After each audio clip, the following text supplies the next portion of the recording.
पुढची बातमी आहे अकोल्यातून। अकोल्यातल्या पालिका शाळेतील विद्यार्थ्यांना विषबाधा झालेली आहे। माध्यान्ह भोजनात उंदरांची पिल्लं आढळल्याचा पालकांनी आरोप केलेला आहे। त्यामुळे ठेकेदारांवर कडक कारवाई करण्याची मागणी पालकांनी केलेली आहे। अकोल्यातल्या शिवसेना वसाहतीतील शाळेतील विद्यार्थ्यांना शालेय पोषण आहारातून ही विषबाधा झालेली आहे। 10 विद्यार्थ्यांचा शहरातील सर्वोपचार रुग्णालयात सध्या उपचार सुरू आहेत। अकोला शहरातल्या महापालिकेच्या शाळा क्रमांक 26 मध्ये हा सगळा प्रकार घडलेला आहे। माध्यान्ह भोजनात उंदरांची पिल्लं आढळून आल्याचा आरोप पालकांनी केलेला आहे। शाळेत दिली गेलेली खिचडी खाल्ल्यानंतर विद्यार्थ्यांची प्रकृती बिघडली असल्याचा आरोप पालकांनी केलाय।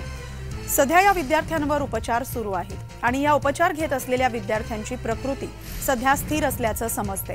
मात्र या संदर्भात संपूर्ण चौकशी करून ठेकेदारांवर कडक कारवाई करावी, ठेकेदारांना शिक्षा करावी अशी मागणी आता पालक करतायत।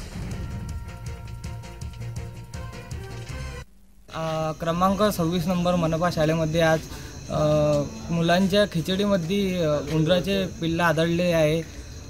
तरी त्या संबंधित त्यांना आम्ही दवाखान्यामध्ये आणलेला आहे। त्यांच्यावर उपचार चालू असून त्यांची परिस्थिती थोडीशी गंभीर दिसत आहे।